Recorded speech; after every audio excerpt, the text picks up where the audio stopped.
My Schizophrenic Life, The True Story of Tracy Poe, Part 14, Second Marriage. Chapter 58, Brother's House. My sister-in-law was the one who told me that I would live at my brother's house with them. They gave me my niece's room that had its own bathroom. They sold my father's house and all his belongings. When my father was alive, I used to tease him about wearing his leather jacket. It felt bad, but I knew he would no longer need it, so I took it. That is the only item of his that I took. I moved the cats Brindle and Catums into my brother's house. There was a cat there already, named Meow Meow. There were also some dogs, a Labrador named Cassie, and 3 Chihuahuas named Bailey, Louie, and Jade. Brindle lived 20 years and died in 2009, and Catums died of cancer in 2010. My niece had asked me to make her a satchel for her schoolwork. I had the leather laid out and I was tooling it at my father's house when he died. I had moved my clothing and 2 cats to my brother's house, along with my leather tools that I had begun to obtain. When I went to work on my niece's satchel, it made me feel sick. I knew people were coming into my father's house and believed someone had poisoned the leather while we were out. I had moved out of my father's house when he went into hospice and never stayed there again. My brother asked me to help him get the bed that I had for a short time while at my father's house. It was my father's bed, but he had bought a hospital bed that adjusted when he got sick.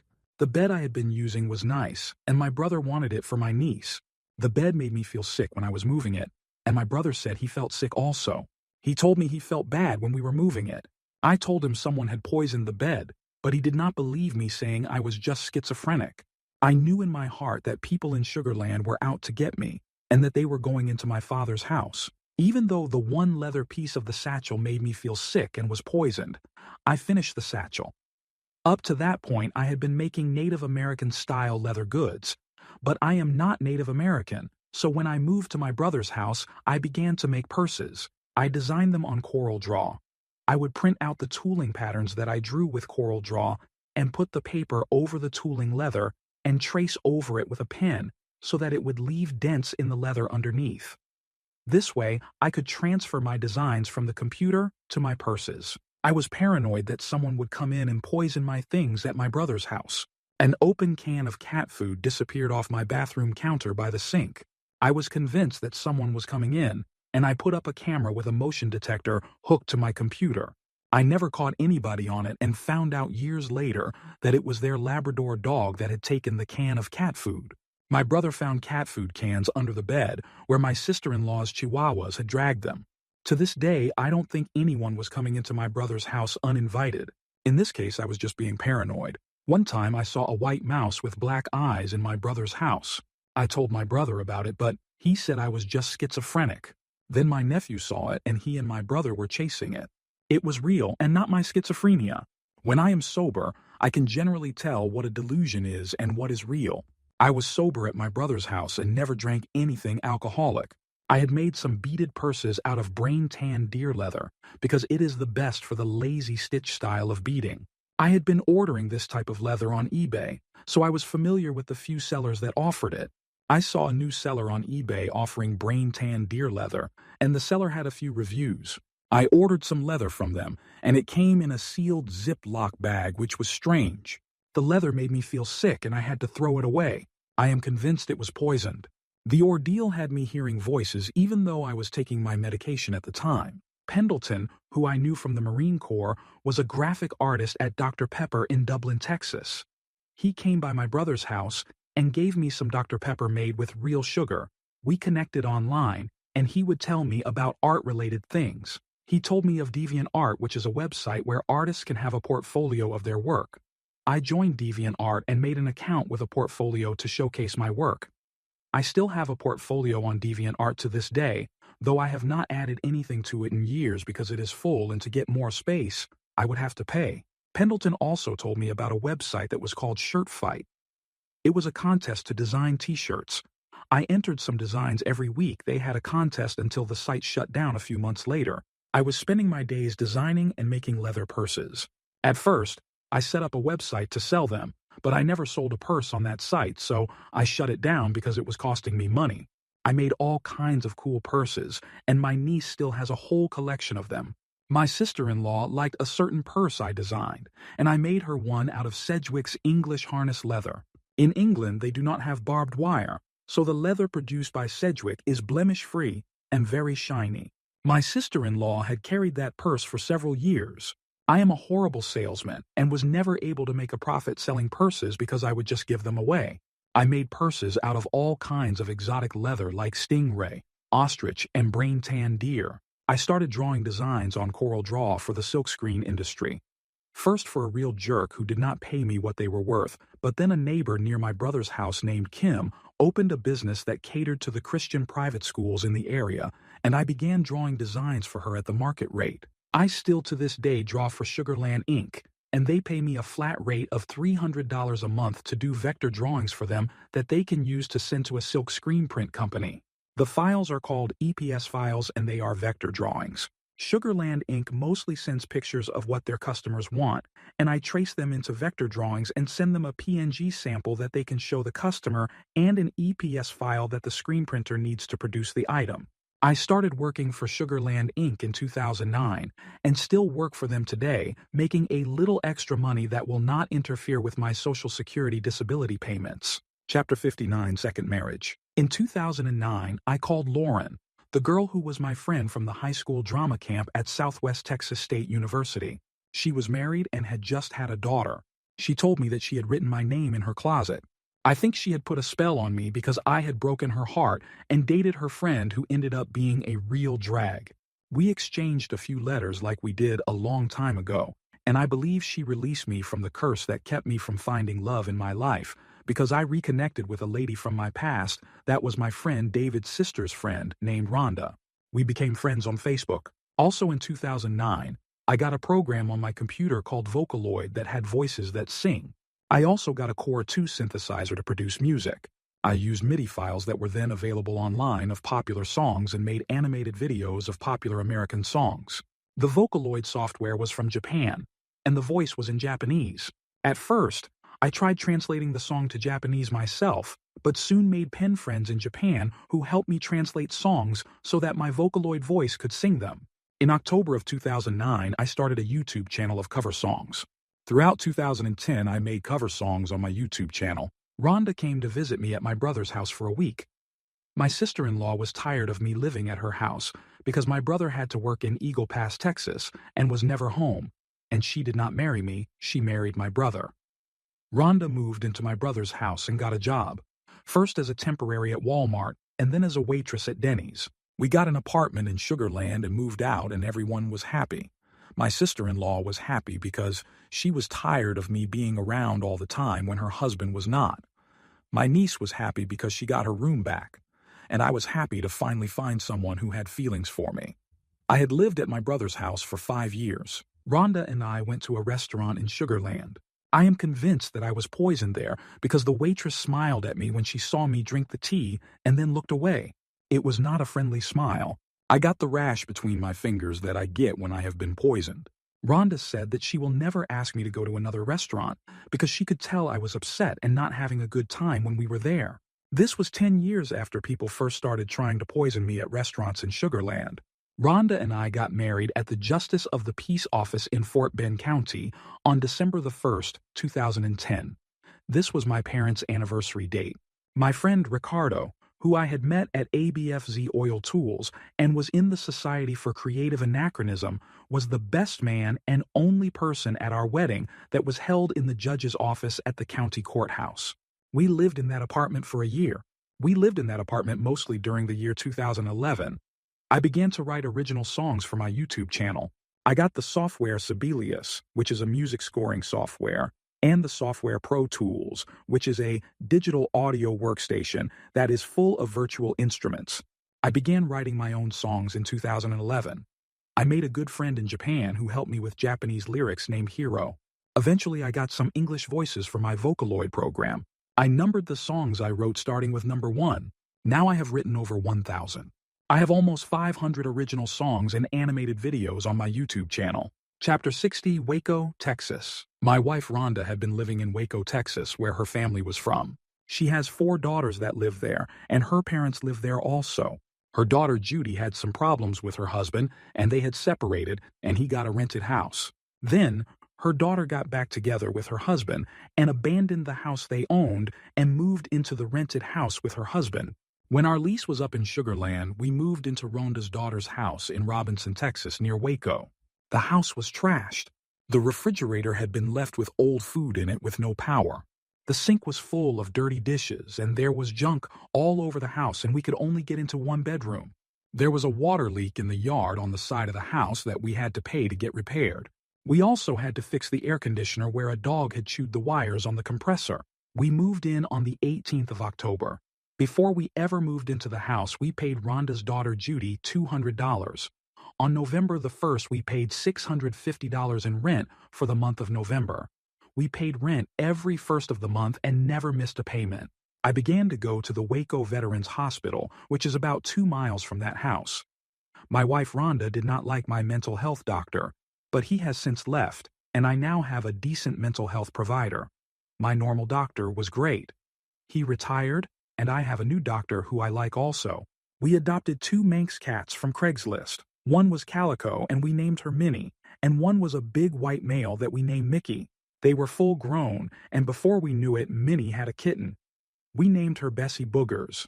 Minnie then had a litter of 5 kittens that we gave away. Then, we got Minnie and Mickey fixed at the animal birth control clinic. Rhonda's other daughter, Courtney, had just moved back to Waco and was going to live with a friend of her daughter Judy's husband whose house we lived in. The guy Courtney moved in with was abusive and even fired a gun off in the house when he was mad. Courtney asked if she could stay with us at Judy's house that we were renting. Judy's husband came over one day after Courtney had moved in and said that because we were smoking cigarettes in the house, he was going to sell it. He was trying to make it where Courtney would have to move back in with his friend. Rhonda and I investigated buying a house with my guaranteed veterans home loan. We found a home in Alto Vista, a neighborhood in South Waco. My brother saved us by paying off a credit card I owed money on and giving us $2,500 for closing costs. It took several months to get the home loan finalized. During this time, Judy and her husband did not pay the mortgage on the house that we were living in. The bank was taking action to foreclose on it. This was a very stressful time for me, and my schizophrenic symptoms were bad during this period. I would see Holocaust people and skeletons walking down the street outside, and there was a lady in a red dress that would block the hallway so that I had to push past her. The voices told me these were ghosts. I was not on any alcohol, so I knew these were just hallucinations caused by my schizophrenia. We were cleared to close on the house we were trying to get a mortgage for and allowed to move in December 1st, 2012, our second anniversary. We had paid rent for November on the 1st of that month for Judy's house, but her husband on the 27th said we owed $650 for November, which we did not. We had paid for each month in advance as all rental agreements work.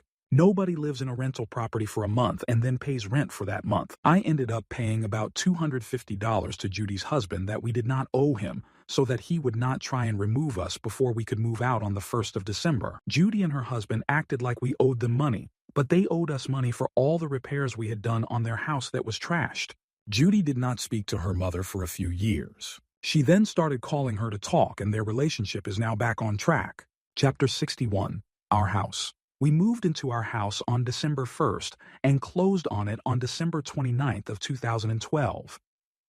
On January 1st, 2013, when the Mayan calendar ended and the world did not end, I began to make payments on our house on the 1st of every month. Courtney found another man who was nice and married him and moved out of our house after a month. Judy and her husband had moved back into their house. They had saved it from foreclosure. I began to make things out of concrete for my house. I designed a path on CorelDRAW and made molds and cast blocks for it. I also put in a garden for Rhonda so she could grow vegetables. I built a netted enclosure over the garden to keep cats and birds out of it. One of the reasons we bought the house we did was because Rhonda's Aunt Nettie lived one street over. She would come over, but could not get up the 3 stairs in the front of the house because the 3rd step was too tall. She would go in the back door, which had lower steps so that she could navigate. Rhonda got a puppy that was half Labrador and half Great Pyrenees, and named him Shadow because he was all black with white socks. I built low fences around a garden in the back, as well as along the path I had made concrete shapes for. I also put a low fence along the back porch, where there was a mud puddle. All this was for Aunt Nettie so we could keep Shadow from jumping on her while she came up the steps in the backyard. The cat Bessie Boogers had a litter of kittens just after we moved in, then we got her fixed at the animal birth control clinic. She had 4 kittens, and we gave one away and ended up with 3 boys who we took to the animal birth control clinic and got them neutered. Their names were River, Adam, and Conan. We still had Bessie Boogers, Minnie, and Mickey. There was a young man in our neighborhood who kept 3 pit bulls at his grandmother's house when he did not live there. He was not feeding them properly, and they would get out and go after the cats. They mauled Mikey twice the second time, killing him, and Bessie Boogers, Adam, and Conan disappeared. My wife followed the dogs one day and called animal control, who picked them up. For about 3 years, everything was good. Then the young man had gotten 3 more dogs. 2 pit bulls and a boxer that he was not feeding properly, and our new cat Freckles and our older cat River disappeared. Those dogs eventually got picked up, and I believe the young man's grandmother passed away and he could not keep dogs there anymore. Our indoor-outdoor cats have been safe ever since. My wife Rhonda adopted 2 old cats that had been in an apartment for 12 years. Their names were Rashid and Bruno. They hated each other and had lived 12 years separated into different rooms in an apartment. Bruno was mean and would attack with claws anybody who got near him. Rashid had not been neutered until he was 3 years old and would pee on things. Bruno had never been outside, and after a year at our house, he found the front door and went out on the porch. He stayed out there until he died of natural causes. He became super friendly once he moved outside. Rashid died of old age at the age of 16. When we first got to Waco and lived in Rhonda's daughter's house, we would go to Aunt Nettie's house and play Wahoo. Wahoo is a game where you roll dice and move marbles around a board. When we moved into our house, we no longer went over to Nettie's house to play Wahoo, but we saw her quite often as we could walk around the block to her house. In May of 2014, she fell and hit her head. It was bad, and she could not walk. She went to the hospital for surgery, but the surgery did not go well, and she passed away May 9, 2014. Rhonda was devastated. For 3 years, I mostly worked on my house and did not post song videos to my YouTube channel. The computer I had broken, and my brother sent me a new computer during this time, but I never hooked it up properly. Then in 2016, Rhonda helped me with the computer my brother gave me, and I got it hooked up right. I got 2 of the newer Vocaloid voices that had been in Japanese, but now had English voice banks. So I started writing songs in English. As of the writing on this book, I have written over 1,000 songs. I have almost 500 song videos on my YouTube channel. My YouTube channel is under my name, Tracy Poe. We adopted another problem cat and named him Mandu. He had been a small boy's cat but would attack the boy's mother, and she gave him to us. He is very loving but then attacks with claws out of the blue. A feral cat we named Salem came to live outside our house just after River and Freckles disappeared. Then a friendly cat named Will Ferrell showed up outside also. Salem had been trapped and neutered because he had a notched ear, and I took Will Ferrell to the animal birth control clinic and got him neutered and his ear notched. Rhonda's daughter rescued a feral kitten off the freeway that had a car run over, but he was not visibly hurt. He hated us at first. We named him Dash Rip Rock and kept him in a dog kennel for a few days until he was friendly. We noticed later that his tail had been broken by the car that had run over him. That was probably why he was so angry when we first got him. Now he is the nicest cat we have, both to humans and to other cats. Rhonda adopted a beautiful ginger cat we named Princess Lucy. Then she rescued a tortoiseshell kitten that was 2 weeks old. I had to feed her kitten formula out of a bowl. Her name is Baby Chloe Peanut Butter Smudge. Then recently, a feral mother cat abandoned some kittens in a hole in the neighbor's garage wall. A kitten crawled out and was crying, so I took him in. He was 2 weeks old, and I had to feed him kitten formula with an eyedropper. His name is Lord William Robert Piebald, but we call him Billy Bob Bitey Baby. All the cats that now live with us have been fixed at the animal birth control clinic. I recently got a trap for any feral cats that show up outside so we can fix them also. I have been seeing one around that runs away at the sight of me, and I call him the Spice Ranger. I plan on setting the trap for him and getting him fixed and his ear notched also. Cats and traps do not need an appointment at the animal birth control clinic. My book started with my earliest memories, which was of a cat, so I'm ending my book with memories of cats we currently have. While I will occasionally have schizophrenic symptoms like seeing a man in the kitchen or talking to people who are in my mind, I have been pretty much stable since I got on medication in September of 2000. I have been a faithful partner to my wife, and she is my best friend. I have never been indecent with a child, or anybody else for that matter.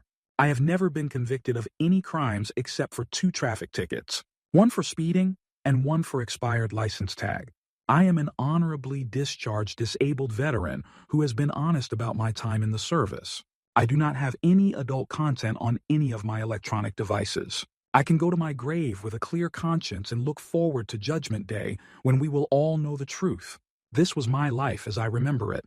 A lot of names of bad people who assaulted me and businesses where I was assaulted have been changed. But besides that, everything in this book is an honest retelling to the best of my ability. Tracy Poe, August 8, 2023.